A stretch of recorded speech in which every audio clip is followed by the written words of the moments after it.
नमस्कार, मैं अनामिका आप सभी का हार्दिक अभिनंदन और स्वागत करती हूँ। आज का प्रचलन है कि हिंदू अर्थात सनातन धर्म पर जितने ही आरोप प्रत्यारोप कर लें उतना ही कम है।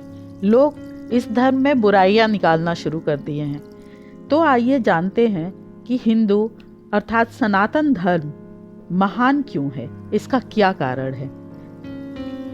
सनातन धर्म को दुनिया का सबसे प्राचीन धर्म माना जाता है। कुछ लोग इसे मूर्ति पूजकों, प्रकृति पूजकों या हजारों देवी देवताओं के पूजकों का धर्म मानकर इनकी आलोचना करते हैं। कुछ लोग इनको जातिवादी धारणा को पोषित करने वाला धर्म मानते हैं, लेकिन यह उनकी सतही सोच या नफरत का ही परिणाम है। उन्होंने कभी उपनिषदों या गीता का अध्ययन नहीं किया।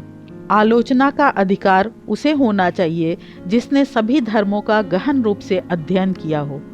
समालोचना सही है, लेकिन धर्मांतरण करने हेतु आलोचना क्षमा योग्य नहीं मानी जाएगी। कहा जाता है कि प्राचीन कहने से कोई महान नहीं बनता, लेकिन कई धर्मों की उत्पत्ति का कारण बनने और ज्ञान का प्रचार करने से कोई महान जरूर बन जाता है।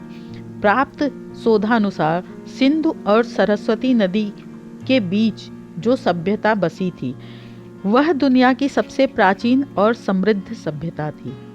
यह वर्तमान में अफगानिस्तान से हिंदुस्तान तक फैली थी। प्राचीन काल में जितनी विशाल नदी सिंधु थी, उससे कहीं ज़्यादा विशाल नदी सरस्वती थी। इसी सभ्यता के लोगों ने दुनिया भर में धर्म, समाज, नगर, व्यापार, विज्ञान आदि की स्थापना की थी। हिंदू धर्म दुनिया का सबसे प्राचीन धर्म है। इसका सबूत है वेद। वेद दुनिया की प्रथम पुस्तक है।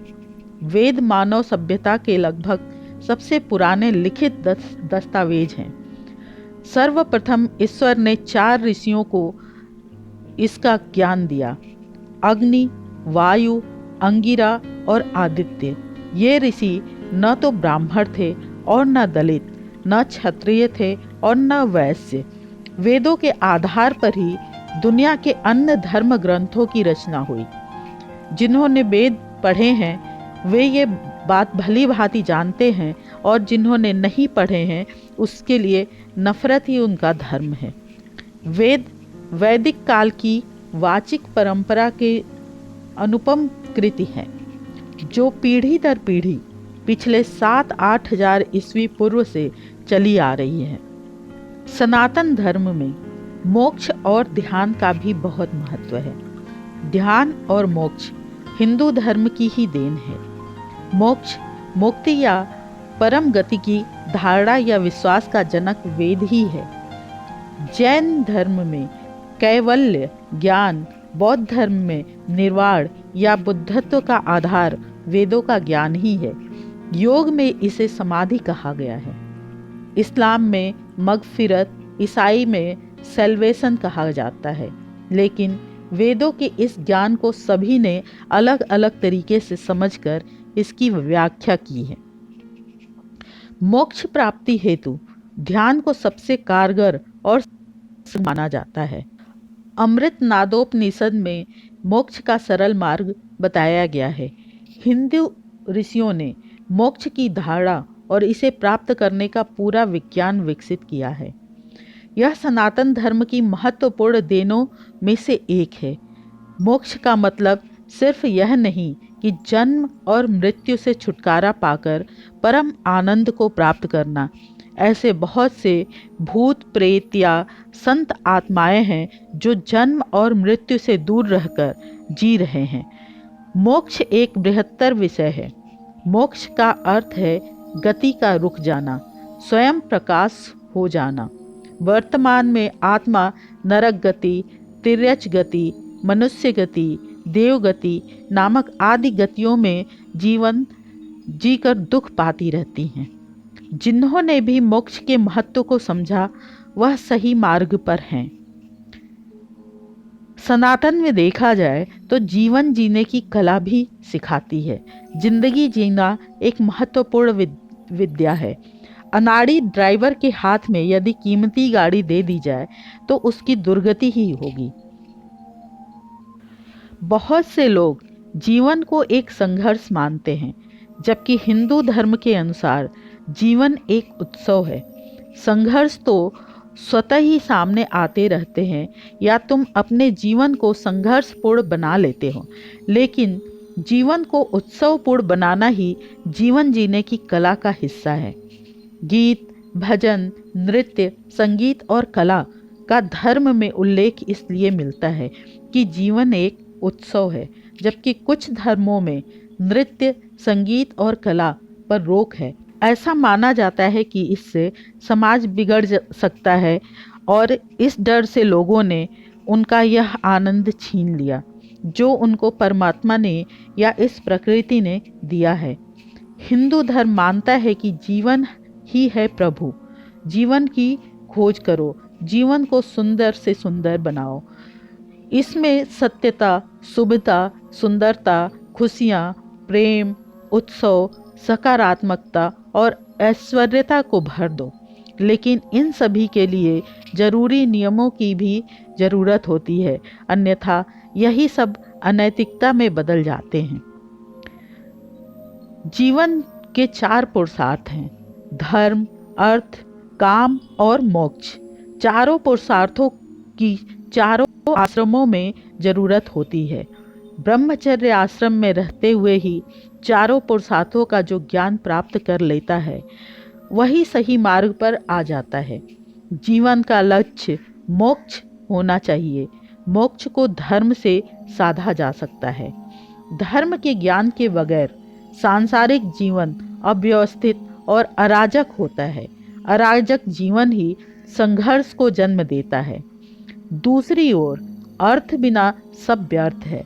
हर तरह की सांसारिक कामना अर्थ से ही पूर्ण होती है। मोक्ष मन की शांति पर निर्भर करता है। मन को शांति तभी मिलती है जब मन पूर्ण रूप से स्थिर हो। मन तभी स्थिर होगा जब धर्म, अर्थ व काम में संतुलन स्थापित हो। यह संतुलन स्थापित करता है अर्थ और काम के बीच। अर्थ है ज्ञान, शक्ति व धन का अर्जन, और काम है उसका उपयोग। जब अर्थ और काम दोनों ही धर्म से बराबर प्रभावित होंगे, तभी उसमें संतुलन होगा। तभी मन को शांति मिलेगी और आत्मा को मोक्ष मिलेगा। अनुशासन और कर्तव्य का पालन भी जरूरी है। इसके अलावा हिंदू धर्म ने मनुष्य की हर हरकत को वैज्ञानिक नियमों से बांधा है। यह नियम सभ्य समाज की पहचान है। इसके लिए प्रमुख कर्तव्यों का वर्णन किया गया है, जिसको अपनाकर जीवन को सुंदर और सुखी बनाया जा सकता है। जैसे पहला है संध्या वंदन, वैदिक प्रार्थना और ध्यान। दूसरा है तीर्थ, तीर्थ में 4 धाम आते हैं। तीसरा है दान, अन्नदान, वस्त्रदान और धन दान। चौथा है व्रत, श्रवण मास, एकादशी, प्रदोष। 5वां है पर्व, शिवरात्रि, नवरात्रि, मकर संक्रांति, रामनवमी, कृष्ण जन्माष्टमी और कुंभ। छठा है संस्कार, संस्कार में आते हैं 16 संस्कार। 7वां है पंच यज्ञ, ब्रह्म यज्ञ, देव यज्ञ, पितृयज्ञ, श्राद्ध कर्म, वैश्वदेव यज्ञ और अतिथि यज्ञ। 8वां है देश धर्म सेवा। 9वां है वेद गीता पाठ और 10वां है ईश्वर प्राणिधान, ईश्वर के प्रति समर्पण। उपरोक्त सभी कार्यों से जीवन में एक अनुशासन और समरसता का विकास होता है। इससे जीवन सफल, सेहतमंद, शांतिमय और समृद्धिपूर्ण बनता है। अतः हिंदू धर्म जीवन जीने की कला सिखाता है। स्वतंत्रता। संसार में मुख्यतः 2 प्रकार के धर्म हैं, एक कर्म प्रधान, दूसरे विश्वास प्रधान। हिंदू धर्म कर्म प्रधान है। अहिंदू धर्म, जो हिंदू धर्म से अलग है, वह विश्वास प्रधान है। जैन, बौद्ध, सिख ये तीनों हिंदू धर्म के अंतर्गत हैं। इस्लाम, ईसाई, यहूदी ये तीनों अहिंदू धर्म के अंतर्गत हैं। हिंदू धर्म लोगों को निज विश्वासानुसार ईश्वर या देवी देवताओं को मानने व पूजने की और यदि विश्वास न हो तो न मानने और न पूजने की पूर्ण स्वतंत्रता देता है। अहिंदू धर्म में ऐसी स्वतंत्रता नहीं है। अहिंदू धर्म अपने अनुयायियों को किसी विशेष व्यक्ति और विशेष पुस्तक पर विश्वास करने के लिए बाध्य या विवश करता है। विद्वान व दूरदर्शी लोग भांति भांति जानते हैं कि सांसारिक उन्नति और आध्यात्मिक सुख की प्राप्ति के लिए स्वतंत्र विचारों की कितनी बड़ी आवश्यकता होती है। सनातन धर्म व्यक्ति स्वतंत्रता को महत्व देता है, जबकि दूसरे धर्म में सामाजिक बंधन प्रत्यक्ष और अप्रत्यक्ष रूप से लागू हैं। आप ईश निंदा नहीं कर सकते और आप समाज के नियमों का उल्लंघन करके अपने तरीके से जीवन यापन भी नहीं कर सकते। मनुष्यों को सामाजिक बंधन में किसी नियम के द्वारा बांधना अनैतिकता और अव्यावहारिकता है। ऐसा जीवन घुटन से भरा ही होता है और समाज में प्रतिभा का भी नाश हो जाता है। प्रत्येक व्यक्ति परमात्मा की अनुपम कृति है और उसे स्वतंत्रता का अधिकार है। वह इसके लिए बाध्य नहीं कि वह मंदिर जाए, प्रार्थना करे या समाज के किसी नियम को माने। यही कारण रहा कि हिंदुओं में हजारों वैज्ञानिक, समाज सुधारक और दार्शनिक हुए, जिन्होंने धर्म को नई ऊंचाइयों पर पहुंचाया और जिन्होंने धर्म के बाहर से आ गई बुराइयों की समय समय पर आलोचना भी की। किसी को भी धार्मिक या सामाजिक बंधन में रखना उनकी चेतना के विस्तार को रोकना ही माना जाता है। वेद, उपनिषद और गीता के अनुसार प्रत्येक व्यक्ति में भगवान अर्थात ईश्वर होने की संभावना है। भगवान बन जाना प्रत्येक व्यक्ति की क्षमता है। सह अस्तित्व और स्वीकार्य, सहिष्णुता, उदारता, मानवता और लचीलेपन की भावना से ही सह अस्तित्व और सभी को स्वीकारने की भावना का विकास होता है। सह अस्तित्व का अर्थ है सभी के साथ समभाव और प्रेम से रहना, चाहे वह किसी भी जाति, धर्म और देश से संबंध रखता हो। इतिहास में ऐसे कई उदाहरण हैं कि हिंदुओं ने दुनिया के कई देशों से समय समय पर सताए और भगाए गए शरणार्थियों के समूह को अपने यहाँ शरण दी। समंदर के किनारे होने के कारण मुंबई और कोलकाता में जितने विदेशी समुदाय आकर रहे, उतने शायद पूरे भारत में कहीं नहीं आए होंगे। दूसरी ओर अखंड भारत का एक छोर अफगानिस्तान गंधार भी कई विदेशियों की युद्ध और शरण स्थली था। हिंदुओं ने अपने देश में यूनानी, यहूदी, अरबी, तुर्क, ईरानी, कुर्द, पुर्तगाली, अंग्रेज आदि सभी को स्वीकार किया और उनको रहने के लिए जगह दी। जहाँ तक शक और हूण और कुसाड़ों का सवाल है तो यह हिंदुओं की ही एक जाति थी, हालांकि इस पर अभी विवाद है। ऐसा देखा गया है कि हिंदुओं में ही सह अस्तित्व की भावना खुले रूप में आज भी विद्यमान है। किसी भी स्थान या देश का व्यक्ति हिंदुओं के बीच रहकर खुद को निर्भीक महसूस कर सकता है, लेकिन इसके विपरीत ऐसा कभी संभव नहीं हो पाया होगा। हिंदू जिस भी देश में गए वहाँ की संस्कृति और धर्म में घुल मिल गए। हिंदुओं ने सभी के धर्म और संस्कृति को सम्मानपूर्वक भारत में दर्जा दिया। प्राचीन काल में जो हिंदू भारत से बाहर चले गए थे, उन्होंने अपने धर्म और संस्कृति को किसी न किसी रूप में बचाए रखा। डोम, लोहार, गुर्जर, बंजारा और टांडा जाति से संबंध रखने वाले आज यजीदी, रोमा, सिंती, जिप्सी इसका उदाहरण है। उदारता और सहिष्णुता हिंदू धर्म की पहचान है। सहिष्णुता का अर्थ है सहन करना और उदारता का अर्थ है खुले दिमाग और विशाल हृदय वाला। जो स्वभाव से नम्र और सुशील हो और पक्षपात या संकीर्णता का विचार छोड़कर सबके साथ खुले दिल से आत्मीयता का व्यवहार करता हो, उसे उदार कहा जाता है।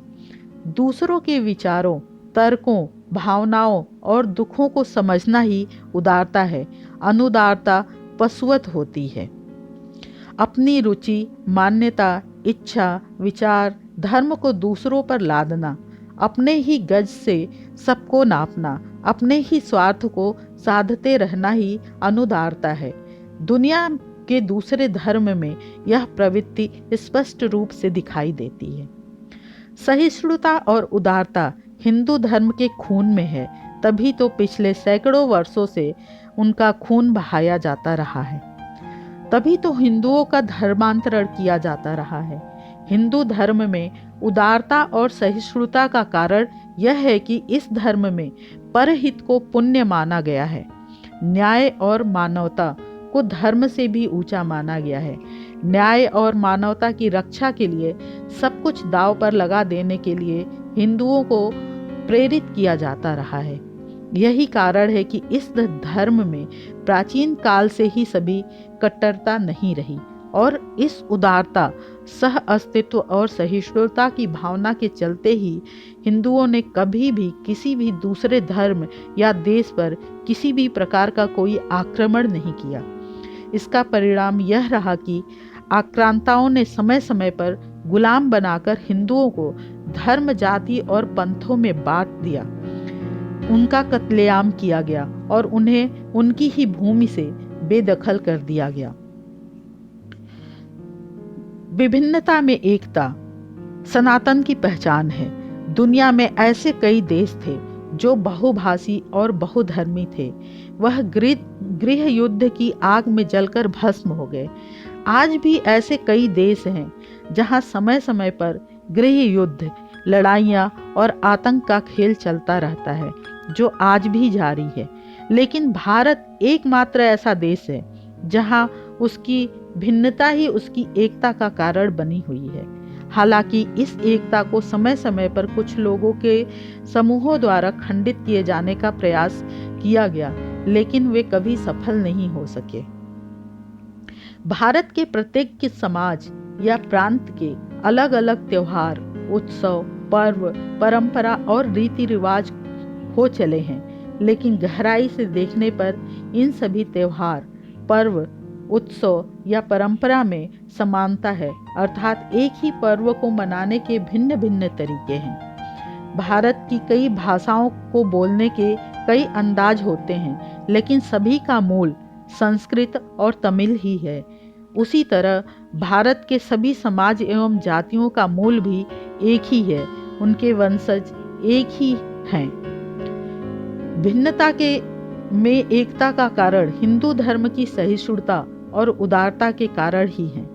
भारत अनेक संस्कृतियों और भाषाओं वाला देश है, लेकिन भावनात्मकता की दृष्टि से सभी धर्म और जाति के लोग एक हैं। होली, दिवाली, ओणम के अलावा भारत में ऐसे कई त्योहार हैं जो भिन्नता में एकता का उदाहरण प्रस्तुत करते हैं। इसके अलावा ऐसे भी कई पर्व हैं जो हिंदू और मुसलमान मिलकर मनाते हैं, बौद्ध और हिंदू मिलकर मनाते हैं, जैन और हिंदू मिलकर मनाते हैं और ईसाई एवं हिंदू मिलकर मनाते हैं।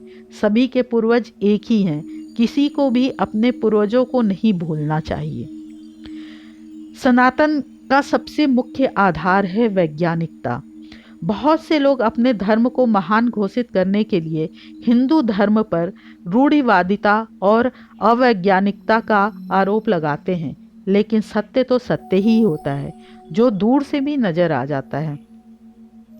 हिंदू धर्म में कभी भी धरती को चपटा और उसके आसपास सूर्य के चक्कर लगाने को नहीं माना। उसने यह कभी नहीं कहा कि सृष्टि का निर्माण ईश्वर ने 6 दिनों में करके 7वें दिन आराम किया। हिंदू धर्म में ब्रह्मांड की रचना और उत्पत्ति का वर्णन पूर्णतः विज्ञान सम्मत है। हिंदू धर्म न तो द्वैतवाद को पूर्ण मानता है और न ही एकवाद को। ब्रह्म और अद्वैत ही सभी का कारण है। यह बहुत सतही सोच है कि ईश्वर ने सृष्टि का निर्माण किया। यह प्राथमिक सोच है। हिंदू धर्मानुसार यह ब्रह्मांड और हमारा शरीर पंचकोश और 14 भुवन या लोक वाला है। सिर्फ लोकांतर की बात ही नहीं, जीवन के हर क्षेत्र और प्रकृति को समझकर ही जो संस्कार और कर्तव्य बनाए गए हैं वह मनोविज्ञान और विज्ञान पर ही आधारित है। हिंदू धर्म हमेशा विस्तारवाद का विरोध करता है। हिंदू धर्म विस्तारवादी सोच का विरोधी है। इतिहास गवाह है कि हिंदुओं ने कभी किसी राष्ट्र पर आगे रहकर आक्रमण नहीं किया और न ही किसी राज्य या राष्ट्र को अपने अधीन किया, जबकि इसके विपरीत यहाँ पर आक्रमणकारी आए और उन्होंने रक्त की नदियाँ बहाकर इस देश की संस्कृति को खंडित कर दिया। भारत की कभी भी अपने राज्य विस्तार की इच्छा नहीं रही तथा सभी धर्मों को अपने यहाँ फलते फूलने की जगह दी। मजहबी विस्तारवाद उतना ही खतरनाक है जितना कि पूंजीवाद या साम्यवाद। जब तक क्षेत्रीय विस्तारवाद या धार्मिक विस्तारवाद चलेगा तब तक दुनिया में शांति कभी स्थापित नहीं हो सकती। धर्मों की या पूंजीवाद एवं साम्यवाद की लड़ाई एक दिन दुनिया को फिर से आदि मानव की सभ्यता के काल में पहुंचा देगी। दूसरों को नष्ट करने का विचार ही खुद को नष्ट करने की नींव भी डाल देता है। यह बुनियादी सिद्धांत है। धरती पर से वे सारे हिंसक पशु मिट गए या मिटते जा रहे हैं जिन्होंने हिंसा की हद को पार किया। हिंदू धर्म यदि विस्तारवादी धर्म होता तो उस धर्म में संत, तपस्वी या ऋषि नहीं होते, धर्म प्रचारक होते, धार्मिक योद्धा होते, मजहबी कट्टरता और नफरत से भरे लोग होते। ऐसी स्थिति में भारत में किसी दूसरे धर्म को विस्तार का मौका ही नहीं मिलता, लेकिन तब हिंदू धर्म मरुस्थली धर्म होता। भारत का कोई संत भारत से बाहर धर्म प्रचार करने नहीं गया। उसने कभी किसी को किसी भी उपाय से हिंदू नहीं बनाया। हिंदू धर्म के बाद जितने भी धर्मों का जन्म हुआ उसमें धर्मांतरण का विचार प्राथमिकता से रहा।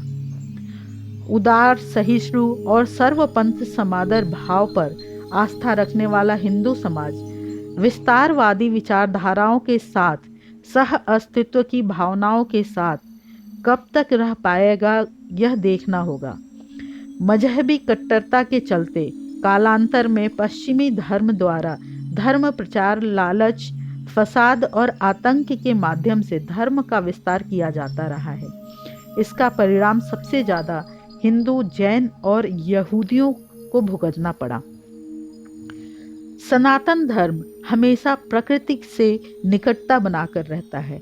अक्सर हिंदू धर्म की इस बात के लिए आलोचना होती है कि यह प्रकृति पूजकों का धर्म है, ईश्वर को छोड़कर ग्रह और नक्षत्रों की पूजा करता है।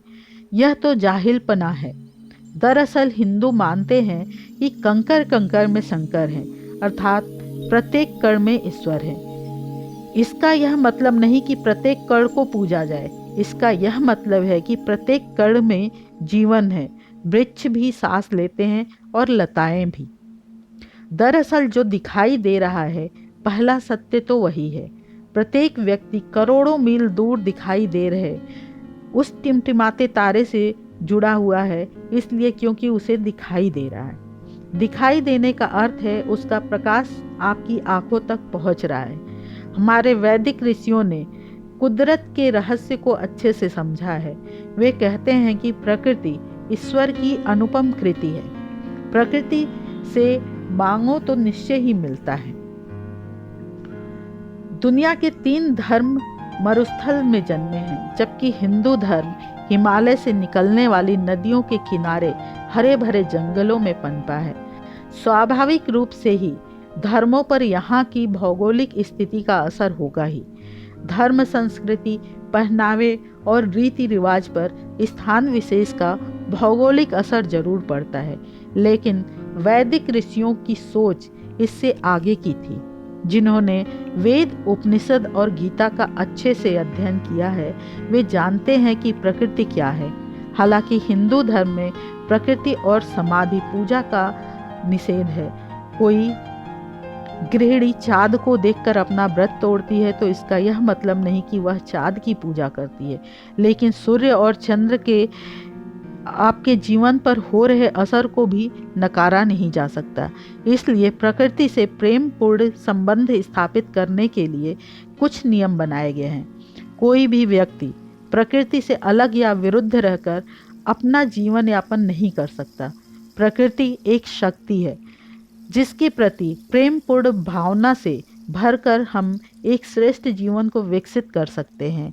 यही पर्यावरण की सोच को विकसित करने का एकमात्र तरीका है। वेदों में प्रकृति के हर तत्व के रहस्य और उसके प्रभाव को उजागर किया गया है। इसलिए वेदों में प्रकृति को ईश्वर का साक्षात रूप मानकर उसके हर रूप की वंदना की गई है। इसके अलावा आसमान के तारों और आकाश मंडल की स्तुति कर उनसे रोग और शोक को मिटाने की प्रार्थना की गई है। धरती और आकाश की प्रार्थना से हर तरह की सुख समृद्धि पाई जा सकती है, लेकिन इसका यह मतलब नहीं कि ब्रह्म अर्थात ईश्वर को छोड़कर हम तारे सितारों की पूजा करने लगे। आम हिंदू आमतौर पर एकेश्वरवादी नहीं होते, जबकि हिंदू धर्म एकेश्वरवादी धर्म है जिसे ब्रह्मवाद कहते हैं। अधिकतर हिंदू ईश्वर, परमेश्वर या ब्रह्म को छोड़कर तरह तरह की प्रकृति एवं सांसारिक वस्तुएं, ग्रह नक्षत्र, देवी देवता, नाग, नदी, झाड़, पितर और गुरुओं की पूजा करते रहते हैं। इसका कारण है स्थानीय संस्कृति और पुराणों का प्रभाव। उत्सव प्रियता। हिंदू धर्म उत्सवों को महत्व देता है। जीवन में उत्साह और उत्सव होना जरूरी है। ईश्वर ने मनुष्य को खुलकर हंसने, उत्सव मनाने, मनोरंजन करने और खेलने की योग्यता दी है। यही कारण है कि सभी हिंदू त्योहारों और संस्कारों में संयमित और संस्कारबद्ध रहकर नृत्य, संगीत और पकवानों का अच्छे से सामंजस्य बैठाते हुए समावेश किया गया है। उत्सव से जीवन में सकारात्मकता, मिलनसारिता और अनुभव का विस्तार होता है। हिंदू धर्म में होली जहाँ रंगों का त्यौहार है, वहीं दीपावली प्रकाश का त्यौहार है। नवरात्रि में जहाँ नृत्य और व्रत को महत्व दिया जाता है, वहीं गणेश उत्सव और श्राद्ध पर्व में अच्छे अच्छे पकवान खाने को मिलते हैं। इसके अलावा हिंदू प्रकृति में परिवर्तन का भी उत्सव मनाते हैं। जैसे मकर संक्रांति पर सूर्य उत्तरायण होता है तो उत्सव का समय शुरू होता है, और सूर्य जब दक्षिणायन होते हैं तो व्रतों का समय शुरू होता है। इसके अलावा शीत, शरद, वसंत, हेमंत, ग्रीष्म, वर्षा और शिशिर, इन सभी का उत्सव मनाया जाता है। वसंत से नव वर्ष की शुरुआत होती है। वसंत ऋतु चैत्र और वैशाख माह अर्थात मार्च अप्रैल में, ग्रीष्म ऋतु ज्येष्ठ और आषाढ़ माह अर्थात मई जून में, वर्षा ऋतु श्रावण और भाद्र पर्व अर्थात जुलाई से सितंबर, शरद ऋतु अश्विनी और कार्तिक माह अर्थात अक्टूबर से नवंबर, हेमंत ऋतु मार्गशीर्ष और पौष मास अर्थात दिसंबर से जनवरी तक, और शिशिर ऋतु माघ और फाल्गुन मास अर्थात जनवरी मध्य से फरवरी अंत तक रहती है। ईश्वर सर्वव्यापक और अकेला है।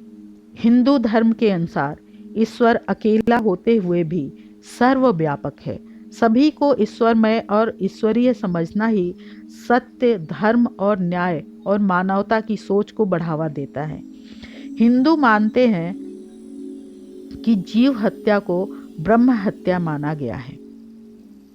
जो व्यक्ति किसी भी जीव को किसी भी प्रकार से हत्या करता है, उसके साथ भी वैसा ही किसी न किसी जन्म विशेष में होता है। यह एक चक्र है। हिंसा से हिंसा का ही जन्म होता है। अहिंसा ही परमो धर्म है। इसी अहिंसा की भावना को विकसित करने के लिए कहा गया है, आत्मवत् सर्वभूतेषु, सभी प्राणियों को अपनी आत्मा के समान मानो। वसुधैव कुटुंबकम, संपूर्ण विश्व को एक परिवार मानने की विशाल भावना भारतीयता में समाविष्ट है। इस वसुंधरा के पुत्र सभी एक ही कुटुंब के हैं, भले ही कोई किसी भी धर्म, प्रांत, समाज, जाति या देश का हो।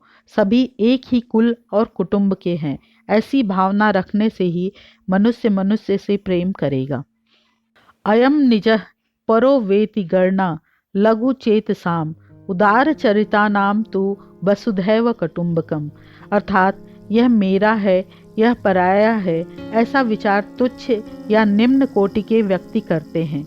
उच्च चरित्र वाले व्यक्ति समस्त संसार को ही कुटुंब मानते हैं। इसी धारणा में विश्व कल्याण की अवधारणा भी समाहित है।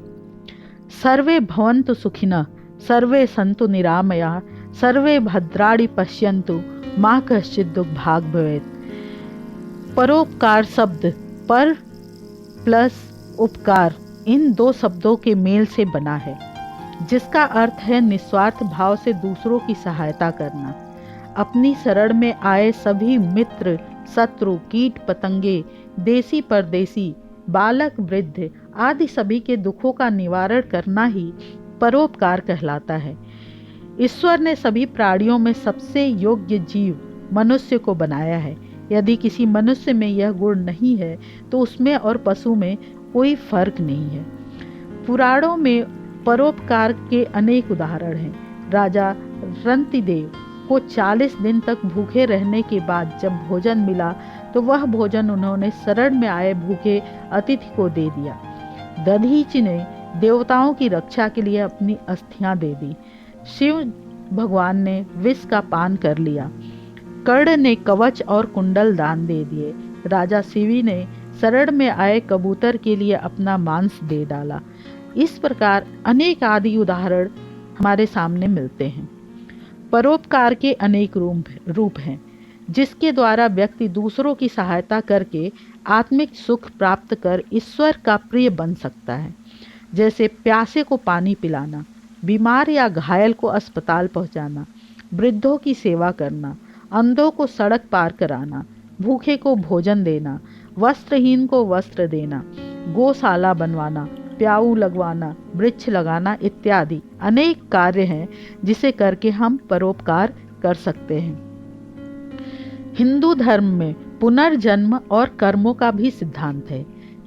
यहूदी और उनसे निकले धर्म पुनर्जन्म की धारणा को नहीं मानते।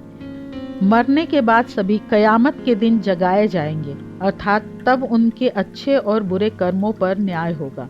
इब्राहिमी धर्मों की मान्यता है कि मरणोपरांत आत्मा कब्र में विश्राम करती है और आखिरी दिन ईश्वर के हुक्म से उठाई जाएगी और फिर उनका फैसला होगा। लेकिन हिंदू धर्म के अनुसार ऐसा नहीं है।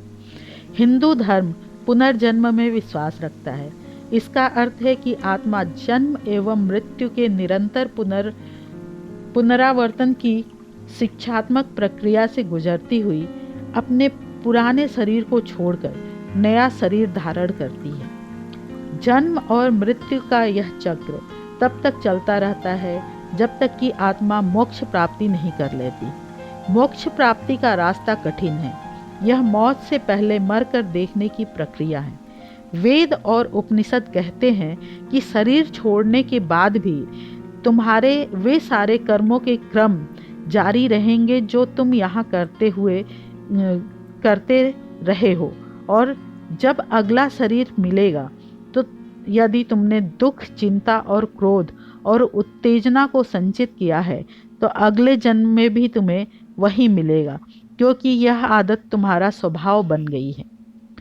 श्रीमद् भगवद गीता के दूसरे अध्याय के 22वें श्लोक में कहा गया है, जैसे मनुष्य पुराने वस्त्र को त्याग कर नए वस्त्र धारण करता है, उसी प्रकार यह जीवात्मा भी पुराने शरीर को छोड़कर नया शरीर धारण करता है।